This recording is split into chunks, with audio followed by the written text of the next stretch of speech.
আওয়ামী লীগ এবং বিএনপির মধ্যে যে পুরনো বিরোধ, এটি এখন তুঙ্গে।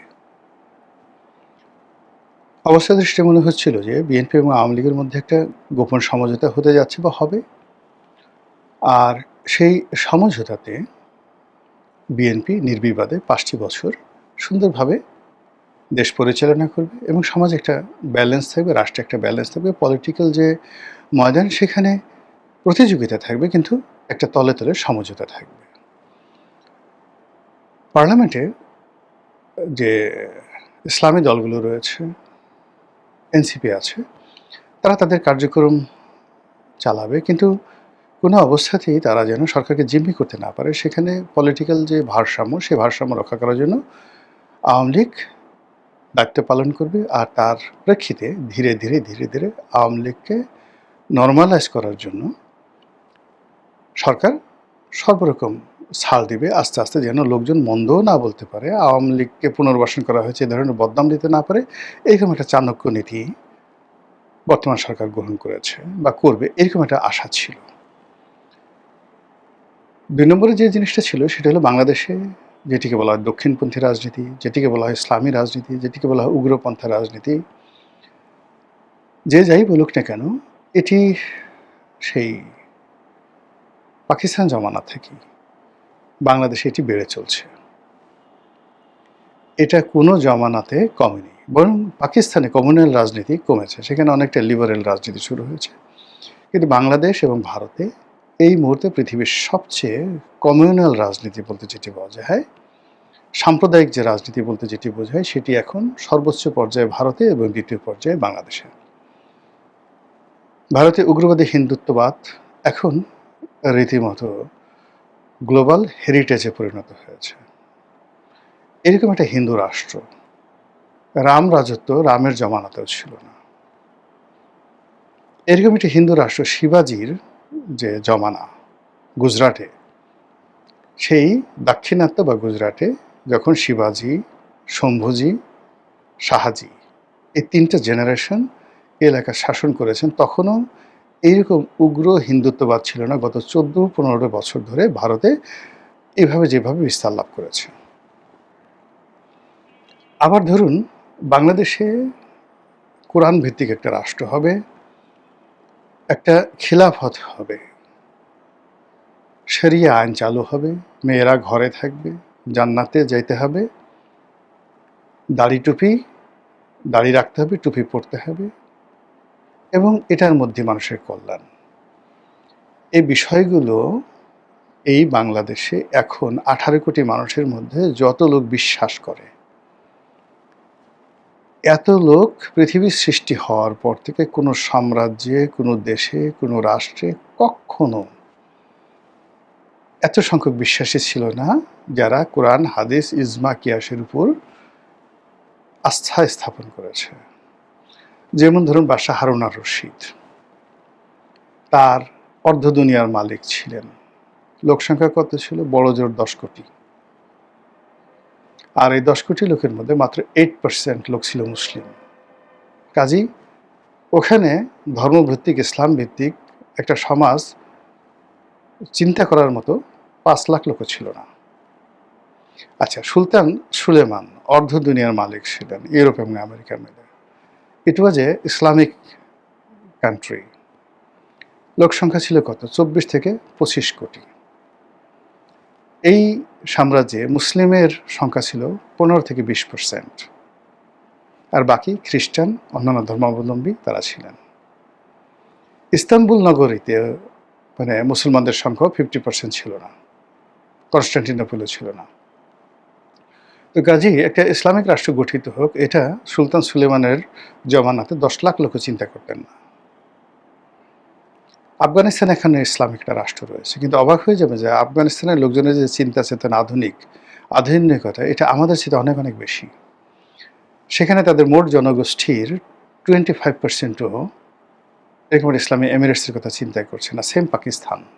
ভারতের কথা তো বললাম যে ভারত এখন হিন্দু রাষ্ট্রের কথা, ১৪০ কোটি যদি লোকজন থাকে, ১৪০ কোটির মধ্যে বড় জোর ধরেন ২০ থেকে ২৫ কোটি লোক ডাইভার্টলি, সেখানে কংগ্রেস আছে, অনেকগুলো আছে, নট মোর দ্যান ২৫ কোটি লোক এইভাবে ডাই হার্টেড হিন্দু রাষ্ট্রের কথা চিন্তা করছে না। কিন্তু বাংলাদেশে 18 কোটি মুসলমানের মধ্যে জামাতের সমর্থক আছে 2 কোটি।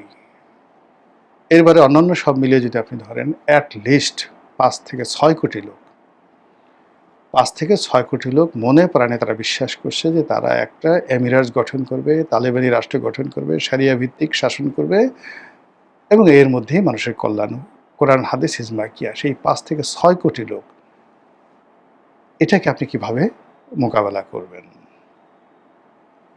এটা তো বাস্তবতা। তো এই ব্যালেন্সটি রাখার জন্য, এটাকে মোকাবিলা করার জন্য যে পলিটিক্যাল একটা উন্মুক্ত ময়দান দরকার ছিল, সেই ময়দানে যখন রুই মাছ থাকে, বোয়াল মাছ থাকে, অমুক জিনিস থাকে, ইভেন অনেক মাছ আছে, অনেক মাছ আছে যে মাছগুলো অনেক মাছ খেয়ে ফেলে, সাপ খেয়ে ফেলে। সাপে মাছ খায়, কিন্তু অনেক মাছ আছে যে মাছগুলো আস্ত সাপ গিলে খেয়ে ফেলতে পারে। এই জন্য হয় কি, যে আমরা নদীর মাছ খেতে চাই কেন? বিকজ ওখানে প্রকৃতিগতভাবে বেড়ে ওঠে, ওদের শরীরে একটা স্ট্রেংথ থাকে, টেস্ট থাকে, সব কিছু থাকে, দিতে আসে। কিন্তু পুকুরের মধ্যে যে মাছগুলো, আমরা সেই মাছগুলোর মধ্যে ওই স্বাদগুলো কখনো পাই না। তো রাজনীতির ময়দানে এরকম একটা উন্মুক্ত অবস্থা তৈরি হলে বিএনপি ভালো থাকবে, আওয়ামী লীগ ভালো থাকবে, এমনকি জামাত ভালো থাকবে। কিন্তু দেখুন গত 2 বছরে মধ্যে 1.5 বছর, যেটি ইউনূস জামানাতে, এই বাংলাদেশে অনেক কিছু হয়েছে যার দায় জামাতকে নিতে হয়েছে। আচ্ছা, এই যে বলাৎকার, শিশু বলাৎকার, আচ্ছা জামাতের আমির কি মাদ্রাসায় কোনো শিক্ষককে বলে দিচ্ছে তুমি শিশু বলাৎকার করো? অথচ জামাতের পরিচয়ে বা জামাত মাইন্ডেড হয়ে একটা সে মাদ্রাসা চালাচ্ছে, মহিলা মাদ্রাসা চালাচ্ছে, মহিলা মাদ্রাসা 30-35 জন ছাত্রী, বাচ্চা থেকে শুরু করে সবাইকে সে গণহারে ধর্ষণ করছে অন রেগুলার বেসিসে। এই জন্য কি জামাত দায়ী? ওই যে মাজার ভাঙলো, পুড়িয়ে ফেললো, জামাতের আমিরকে বলে দিয়েছে, কিন্তু এই দায়িত্বগুলো নিতে হয়েছে বিকজ ইটস এ কনজারভেটিভ। এবং ডক্টর ইউনূস যদি আর কয়দিন ক্ষমতায় থাকতেন, মানে আর বছরখানিক ক্ষমতায় থাকতেন, আপনি বিশ্বাস করেন, এই যে আমি এখন কোটটাই পরে ঘুরে বেড়াচ্ছি, আমাকে যদি রাস্তায় থামিয়ে 2 গালুদি চল দিয়ে, বেটা হারামজাদা মুসলমানের পোলা, তুই এখন পর্যন্ত দাড়ি রাখিসনি, মাথায় টুপি পরিসনি, আবার টাই পরে ঘুরে বেড়াচ্ছিস, কুত্তার জিব্বা পরে ঘুরে বেড়াচ্ছিস, তোর একদিন কি আমার একদিন। পাশের লোকজন সব তালি বাজাতো যে এতদিন এই বাংলাদেশে এটা উচিত কর্ম, শরীয়তি বিচার হয়েছে, 1 বছর গেলে ওই অবস্থা এত হয়ে যেত। এই সমাজে তারেক রহমান তিনের সালে কাউয়া, তারেক আমার সাউবা, কি করতে পারছে বিএনপি? হয়নি এই কথা বলে 1, 2, 3, 4 তারেক রহমানের ওইটা মার। এখন বিএনপির যে সমস্ত লোকজনকে বড় বড় কথা বলছে, এই স্লোগান যখন বুয়েটে হয়েছে, বিশ্ববিদ্যালয় হয়েছে, কি করতে পারছে তারা বলেন? সমাজে কিছু করে। ফলে এগুলো বললে হবে না একটা সমাজে। বা এই যে যখন 1, 2, 3, 4 এই জামাতের আমিরের মতো ভদ্রলোক, সে কি কখনো চেয়েছেন যে তার দলের কর্মীরা, তার সমর্থকরা তারেক রহমান সাহেবের ব্যাপারে গালাগালি করবে, জায়েমা রহমানকে নিয়ে এই জিনিসগুলো করবে? এই পুরো জিনিসটি হয় যখন রাজনীতিতে ভারসাম্য থাকে না। এনিওয়ে, তো সেই কারণে রাজনীতির ভারসাম্যতে বিএনপি, আওয়ামী লীগ, সমস্ত রাজনৈতিক দলগুলো থাকবে, এরকম যারা আশা ভরসা করেছিলেন, এমনকি আওয়ামী লীগের লোকজন যারা এই আশা করে জামাতকে নিয়ন্ত্রণ করার জন্য বিএনপির সঙ্গে হাত মিলিয়েছেন, বিএনপিকে ভোট দিয়েছেন, তারা এখন নিজের কান নিজেরা মলছেন। তারা এখন মনে করছেন ভুল হয়ে গেছে, আমাদের ভুল হয়ে গেছে। ফলে তারা হঠাৎ করে যদি এই অবস্থাতে সেই মামুনুল হকের সাথে বিএনপির পরিবর্তে আওয়ামী লীগের সম্পর্ক হয়ে যায়, চরমোনাইয়ের সাথে সম্পর্ক হয়ে যায়, জামাতের সাথে আওয়ামী লীগের সম্পর্ক হয়ে যায়, এবং প্রত্যেকটা জায়গাতে যদি তাদেরকে ধরেন, হান্নান মাসুদ হাতিয়াতে ছাড় দিয়ে দিল, হাসনাত আবদুল্লাহ সে ছাড় দিয়ে দিল কুমিল্লাতে, জামাতের আমির যারা যারা যেখানে যেখানে আছে, মিরপুরে জামাতের লোকজন স্টপ হয়ে রইল, বিএনপিতে ওখানে কোনো সংগঠন নাই, তুলি ওখানে গেছে, সাজু ওখানে বসে আছে, গুলশানে আওয়ামী লীগ যে মিছিল করে বলেন তো কে ওখানে ঠেকাবে? রামপুরাতে যদি আওয়ামী লীগ মিছিল করে, নাহিদের পক্ষে সম্ভব না, কে ঠেকাবে বলেন তো? ফলে রাজনীতির যে ময়দানগুলো না, এটা পুরোটাই নিয়ন্ত্রণহীন, ভারসাম্যহীন হয়ে পড়েছে। এটা সরকার বুঝতে পারছে। সেই বুঝতে পারার পর তারা যেটা করছে, তারা যেমন প্রথমে মনে করেছিল জামাত তাদের বড় শত্রু, তারা জামাতকে গুতগুতি করেছে, গুতগুতি করে জামাতকে এমন একটা জায়গায় ফেলে দিয়েছে, জামাতের সঙ্গে আবার বন্ধুত্ব করবে। জামাত এখন মানে দরকার হলে রয়্যাল বেঙ্গল টাইগারের কি বিশ্বাস করবে, তার সঙ্গে ঘর করবে, সুন্দরবনে গিয়ে দেখা গেল বাঘের কামড়ে মরবে, কিন্তু বিএনপির কামড়ে মরতে তারা এখন নারাজ। বিশ্বাস, বিএনপি তার যে বিশ্বাস, জামাতের সাথে বিশ্বাসটা হারিয়ে ফেলেছে। এনসিপির সাথে তাদের যে যোগাযোগ হয়েছিল বিভিন্ন সময়টাতে, সেখানে মাহফুজ বলেন, আসিফ মাহমুদ সজীব ভুঁইয়া বলেন, মানে বিএনপি সবার সঙ্গেই তো তাদের, এনসিপি সবার সঙ্গেই তাদের যোগাযোগ হয়েছিল, অন্ততপক্ষে 50 জন। এর মধ্যে দেখেন বিএনপির প্রোটোকল পেয়ে, সাহায্য পেয়ে এনসিপি দাঁড়াতে পেরেছে, বা বিএনপি এনসিপি প্রাণান্ত চেষ্টা করেছিল জামাতের পরিবর্তে বিএনপির সাথে সমঝোতা করার জন্য, হয়নি। ইভেন মামুনুল হকরা চেয়েছিল, চরমোনাই পীর সাহেবরা চেয়েছিল, কেউ হয়নি। ফলে এই পুরো রাজনৈতিক অঙ্গনে, সেটা মাহমুদুর রহমান মান্না বলেন, অন্যান্য যারা বলেন, পুরো রাজনীতির যে অঙ্গনটা, এটা বিএনপি বলতে গেলে বন্ধুহীন হয়ে গেছে, বিশ্বাসহীন হয়ে গেছে। সরকারের এই অল্প সময়তে মেজর কোনো বিরোধ নেই, কিন্তু বাইরে যে আওয়াজগুলো হচ্ছে, সেই আওয়াজগুলো সরকার শুনতে পাচ্ছে না। এগুলো এক। দ্বিতীয়ত হলো, এই নির্বাচন কেন্দ্রিক সময়ে শেখ হাসিনাকে নিয়ে, আওয়ামী লীগকে নিয়ে, রিফাইন্ড আওয়ামী লীগকে নিয়ে, আওয়ামী লীগের পুনর্বাসন নিয়ে যে সকল কথাবার্তা শোনা যাচ্ছিল, এর পুরো জিনিসটা এখন বুমেরাং হয়ে পড়েছে। সরকার আওয়ামী লীগকে জামাতের সাথে এখন ভয়ঙ্কর মনে করছে, বিশ্বাস করছে না। আওয়ামী লীগ এটাকে একটা বিশ্বাসঘাতকতা মনে করছে, যে আমাদের সাথে তোমাদের কথা হয়েছিল। আপনি ধরুন 2018 সনের ইলেকশনে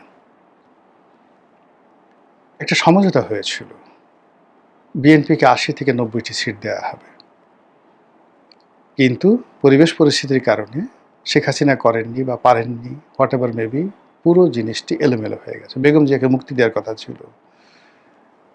তো এই জিনিসগুলো তারেক রহমান সাহেবকে না হলেও তারেক রহমান সাহেবের স্ত্রী, তার সন্তান, তাদেরকে রাজনৈতিকভাবে পুনর্বাসন করার একটা সমঝোতা হয়েছিল। কিন্তু 2018 সনের সেই রাতের ভোটের ইলেকশনে যে তাণ্ডবের ফলে যা কিছু হয়েছে, এটা কিন্তু আজকের পরিণতি আওয়ামী লীগের ক্ষেত্রে ঘটেছে।